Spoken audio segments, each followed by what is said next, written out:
How can allow everyone to stitch with your TikTok videos? Hello guys, today I will show you how to do this. Just watch this video until the end. Make sure that you like and subscribe in this channel. So let's start. First you will just go to TikTok, then open it. Then guys, when your TikTok is open, you will just go down here on your profile. Then when you open your profile, you will go to this three line here, click. Then go to settings and privacy, click again. And then guys, go to privacy,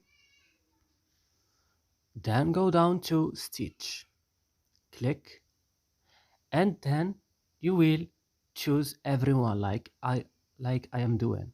So now everyone can stitch with your TikTok video. And that's it. I hope this video is useful for you.